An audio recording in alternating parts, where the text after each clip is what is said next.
Hi guys, and welcome to part 8 of the USS Defiant build. Now, as you can see, I've turned the Defiant into a V8 dragster. There is a reason behind the madness there, really. These are basically covering up the transparent parts for the warp reactors, and also the darker plastic circles in the middle there, so I don't put any paint where I don't need them.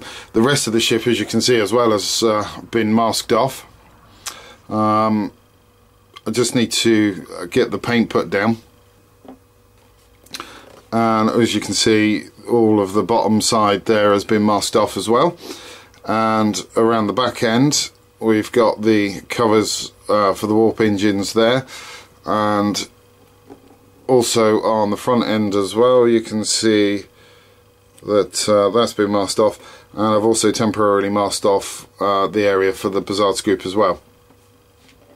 All of the fibre optics and all the lights have been masked off as well, but I've used the Humbrol liquid mask on that, so it's going to be a little bit easier to pull those off afterwards. Just waiting on the detail, the JT Graphics decal set as well. Now, I did order that at the beginning of February, hasn't arrived as of yet.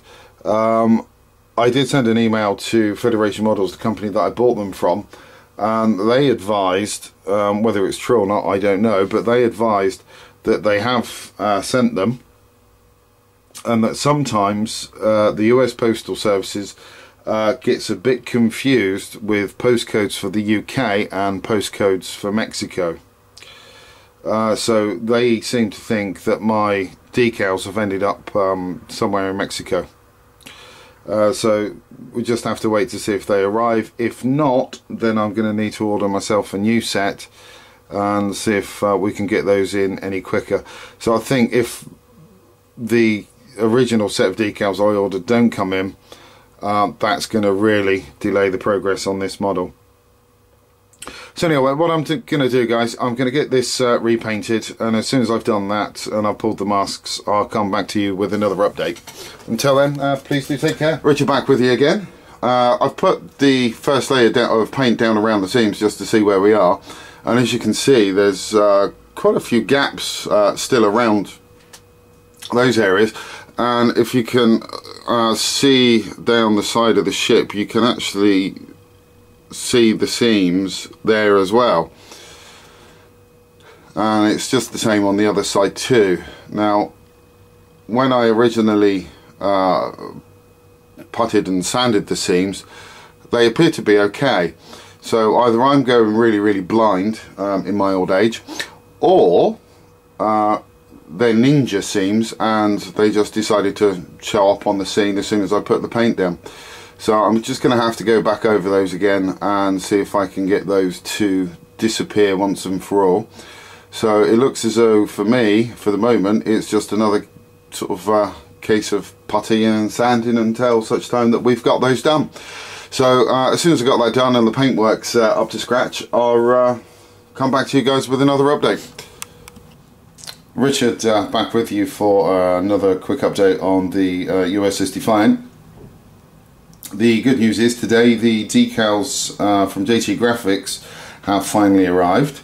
They've been missing in action for 32 days, and the postman delivered them this morning, which is absolutely great. I'm happy about that because now I've got them. Hopefully there's not going to be too many delays left on this kit now. But I thought I would give you guys out there a quick look at the kit supply decals and the JT Graphics decals as well, just in case you hadn't seen a side-by-side comparison. So these ones are the kit supply decals. Now with these, I believe there's only 30 decals on this set. It's not a bad set of decals. They are nice, but they just lack the other decals that the JT Graphics has with them as well. With the JT Graphics, you get an extra, I think it's 7 or 8 decals in there, which just help to bring the ship alive, really. So there's nothing wrong with these at all, in any way, shape or form, but as I say, they just lack the detail, really. Plus the fact, I think this red on these is a bit too vibrant, whereas on the JT Graphics, my personal opinion is that the red that they're done in is a lot better. So I'll just get the decals out and I'll show you what they look like.